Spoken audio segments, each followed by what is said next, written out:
Good morning, everybody.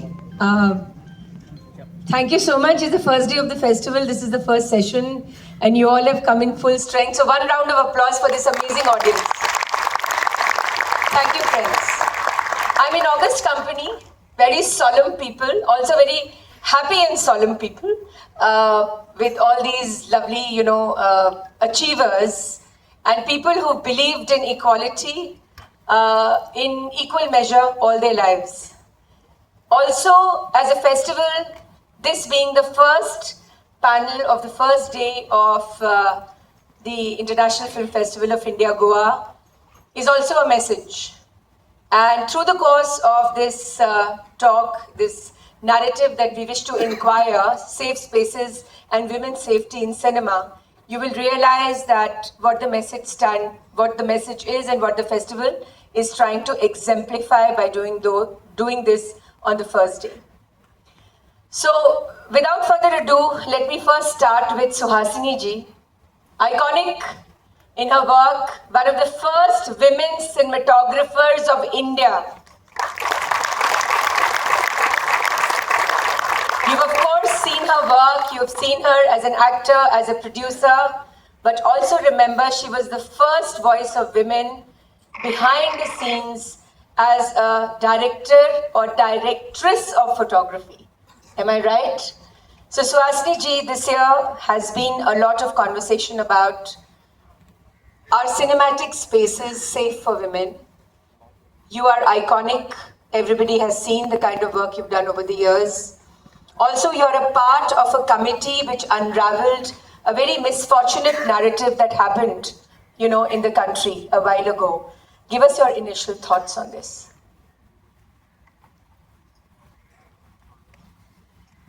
Can we get all the mics working, please? Somebody can technically help us. Hello. Good morning, everybody. I think let's start it on a very, very positive note. Those who have come into the festival for the first time, how many first-time festival?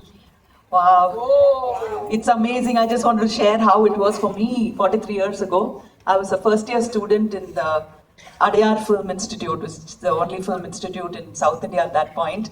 And the festivals were always happening in Delhi 1 year, and the next year it will be in a regional city, either in Mumbai or in Calcutta or in Chennai or in Bangalore.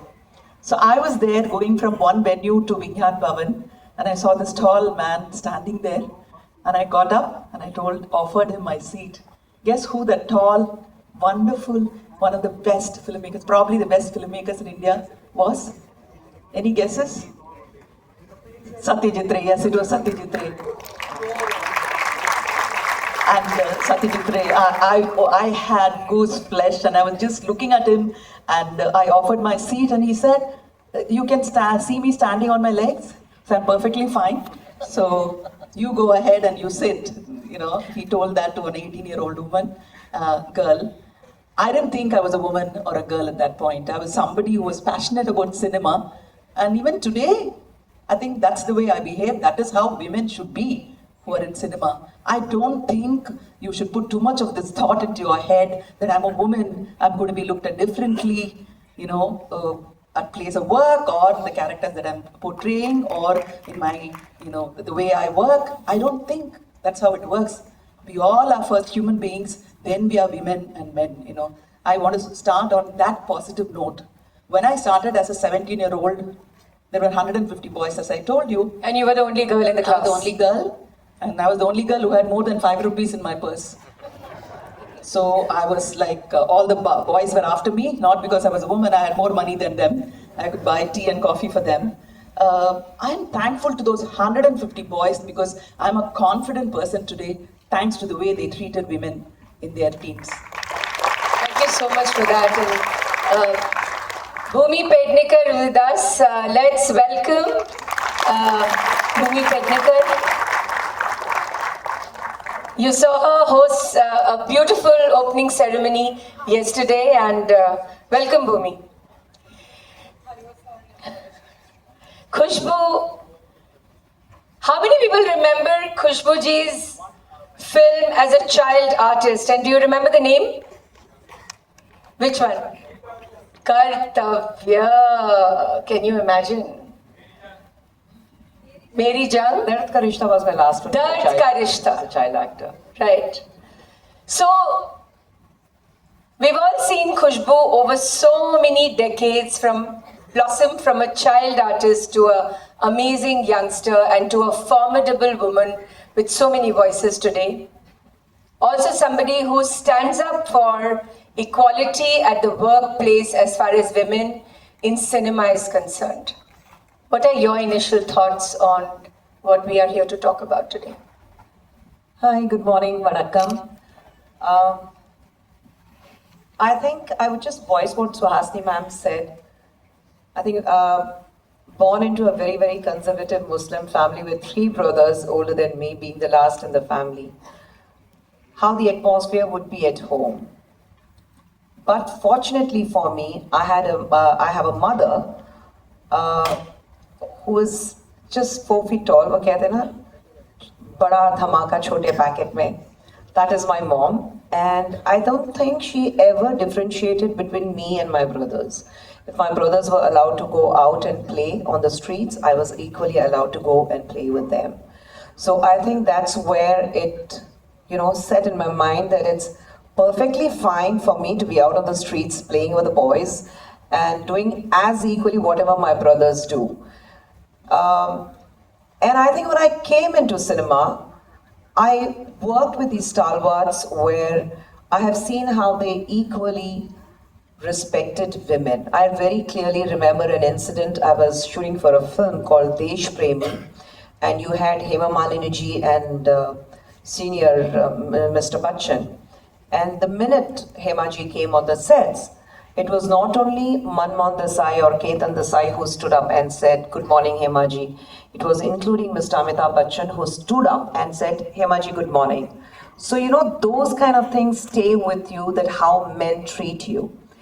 And I very firmly believe that the education of respecting women starts at home. That is extremely important, rather than telling a girl that this is how, because you're a girl and this is how you have to behave. I think it's high time we tell the boys that this is how you have to treat a woman. And the education starts at home. And I think cinema, the kind of cinema I have done, or the industry that I grew up in, I've never seen, the difference that because you're a woman, you're treated differently. Very stray incidents probably would have happened where the male chauvinism or male ego definitely comes out knocking and, peeps out of the door. But predominantly, I have worked with people who have given equal respect and treated you very equally. So I think that's where it starts, and I have been one of the lucky ones, is what I would say. How many of you remember Bhumi Pednekar's first film? Come on, quite a few. What was it? It's a chorus. You know why that film stands out and almost is a crack in a very thick glass ceiling? Because she not just looked different and prepped for the role to look the character of a certain body type, it also spoke about a generational conditioning that you grew up with, how much a woman should be educated, how she should be looking, and the same patriarchy, that misogyny that we deal with every single day of our lives was so beautifully reflected in the film. Welcome, Bhumi, and tell us, from Dam Laga Ke Haisha to now, you have broken so many glass ceilings around you. How has this journey been, and what was the journey of that first film?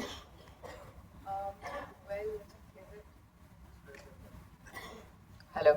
Okay, I think everyone can hear me now. Well, good morning, everyone, and I again want to apologize for my delay.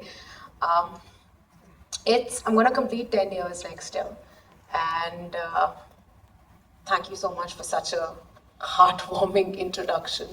I think Dam Laga Ke Haisha is a very special film, not just to me, but also the film connected so deeply with people that it's still the first thing that they come and tell me that we loved you in Dam Laga Ke Haisha, and that's truly very special. And I think the film is special for all the things, all the reasons that you listed, that it truly questioned the status quo.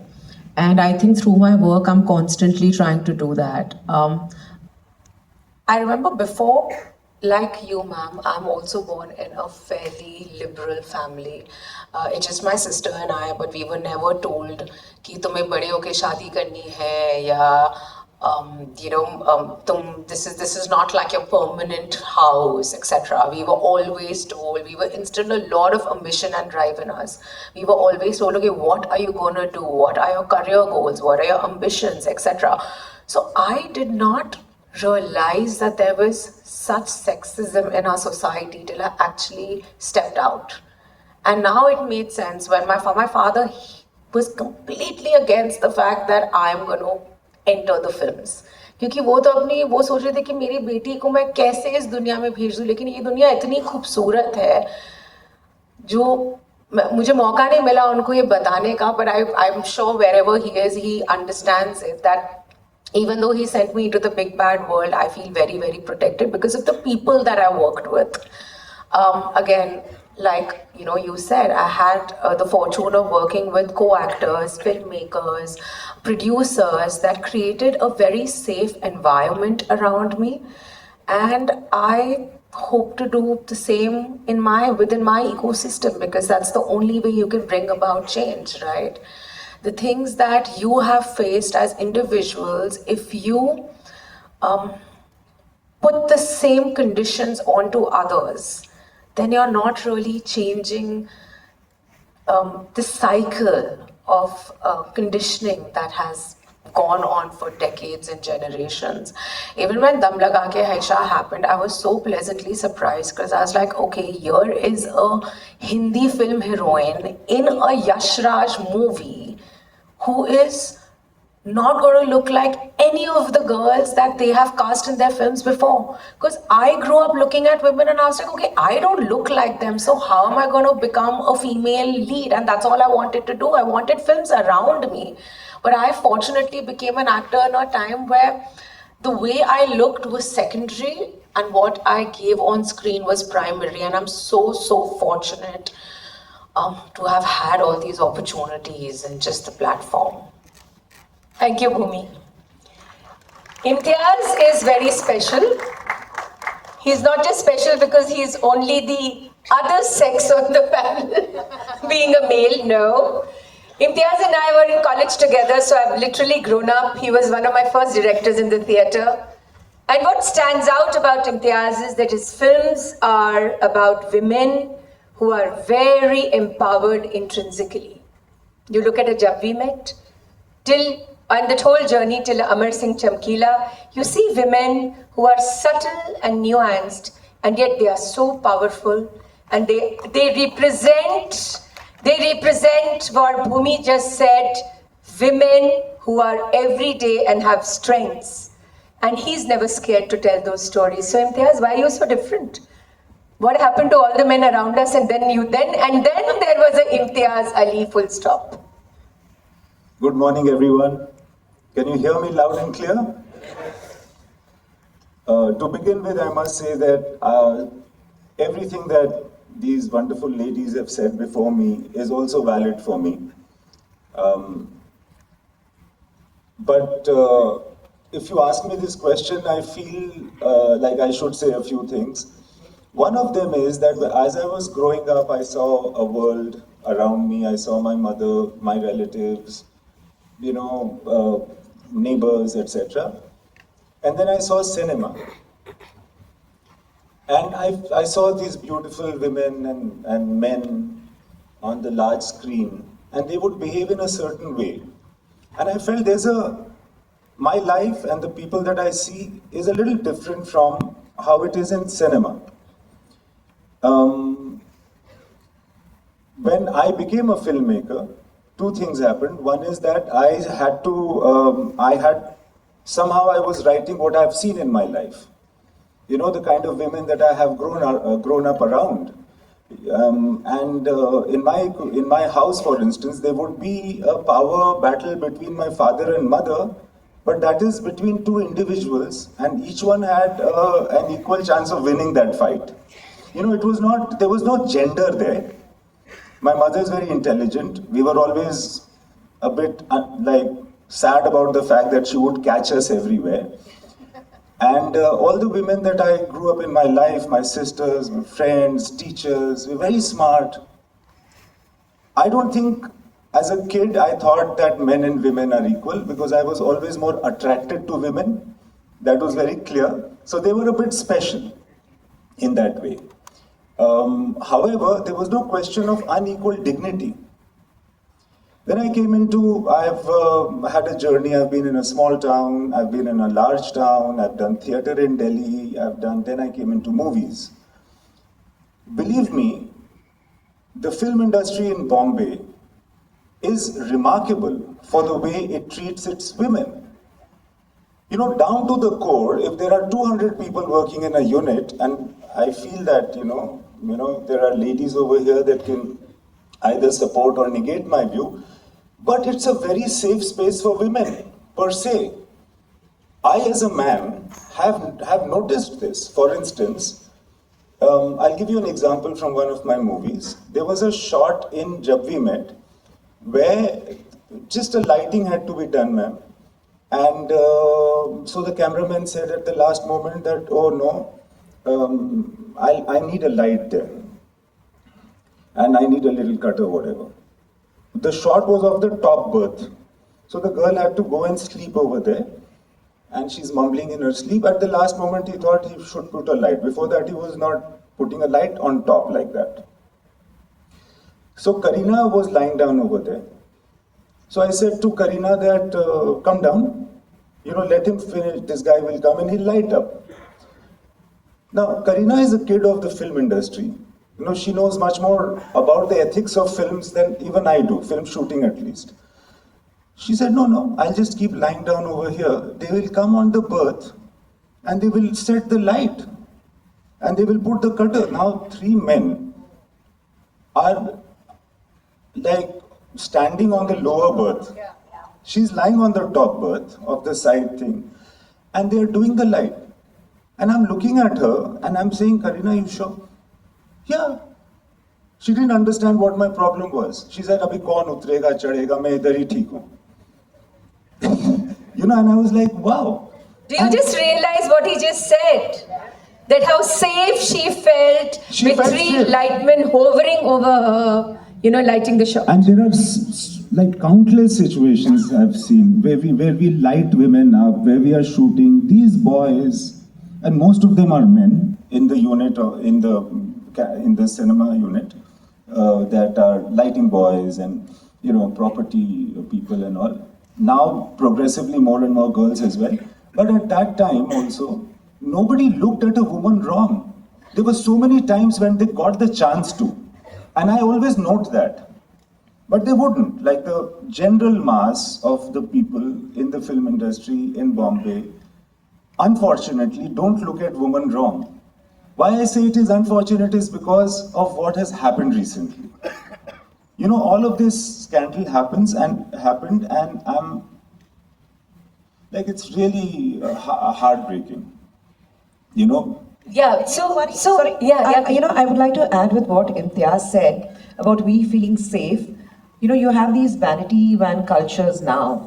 Me and Hasni have worked in places where we didn't know where to go for a nature's call. But our biggest support system used to be our light man, our cameraman, the camera assistants, the spot boys, and you know, the generator vans. And you know, we would change, we needed to change. There are no vanity vans, you're shooting in an outdoor, light ja rahi hai, film khatam ho rahi hai, khatam karna hai kaam. And there would be these 2 lightmen or 2 costume assistants or even assistant directors for that matter. They would hold 2 bed sheets or 2 lungis and say, "Aap andar change kar lo, hum log dekh rahe hain aapko." And we would be so comfortable changing because हमें पता था कि वो लोग पलट के देखने वाले नहीं हैं. So you know that very safe and secured atmosphere was something we all grew up with. So Hasni ji? You know, just adding to what you said about a train's set. In a real train, my cousins put on their socks when they're sleeping in the night. Because they don't want to know. They don't want people to know there is a woman sleeping in the berth. You know, I was like shocked because I grew up in a safe environment like the one that you're talking about.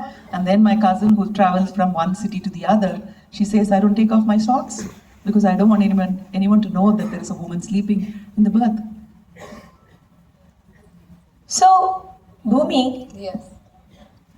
there is a lot of talk about how do we create an environment which, where women feel safe, whether there are safe spaces, and listening to all of you, it looks like the film industry is one of the safest places for women to work. And it has been empirically because Suhasini ji and Khushboo are from the time, as she said, there was no vanity van culture. Is the vanity van culture a problem where we are culturally becoming different? Everything is a 30-second story. Everything is out on social media. Is that, or there is a generational change of how women are portrayed and how they are looked upon? Ma'am, I think even today, like, it's so refreshing and it just makes me feel so happy that things were so wonderful back then, because I don't know a lot about how it functioned then. But even today, like, just digressing a little from a question and going back to what Imtiaz commented on, there are so many times that we are on a set and we aren't wearing something that's the most comfortable, and if the costume assistant has to come and maybe fix a mic or fix us, everybody turns around, because that's basic respect, that's basic etiquette, that's how it's supposed to be. So our sets are so safe. There are so many times we don't really have any fixed hours when we are shooting, right? 2 to 2 भी होता है, 4 to 4 भी होता है. सुबह के 4 बजे आप आरी से वापस घर जा रहे हो, and every time I ask my team, because I have some wonderful women that work with me, and I ask them, I'm like, will you guys be okay? And they are so sure and confident because they're like, yeah, we'll be okay. मैं Light Dada के साथ, we are a team, we all are going back. So while they are on set, they are safe. The scary part is what happens once they leave that safe environment. That's what scares me. I have a little cousin that lives with me. She moved from Delhi over here because her parents were so petrified that how will she travel from Gurgaon to Diu every day? That's how petrified they were. She was moved to Bombay, but with the way everything that we've been listening to, just the atrocities, the violence against women, and how gruesome everything has become. When I was growing up, I never saw my mom worried. I could come back home at 1 a.m. and yes, I would have calls because I have broken curfew, but those calls weren't because that my daughter is not safe.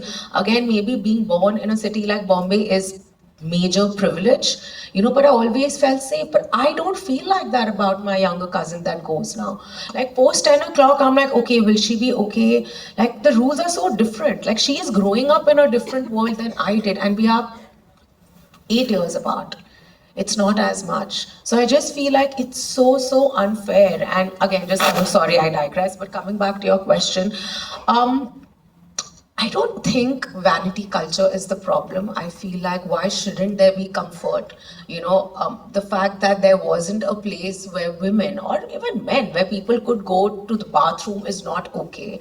I feel like that is changing, and this is how it should be, because yes, our work is very demanding and it's very tough, but basic necessities and basic rights to a toilet or hygiene and sanitation should be there. But having said that, the whole 30-second life, reel culture, etc., I don't think that has anything to do with how gruesome our mentality is becoming. The disconnect, the power play, I feel has always been there. But our industry has always been in focus because we are glamorous and we are more gutsy with the way we dress. We are more opinionated. So wherever there is opinion, there will be like pushback. So I feel like we are always in focus.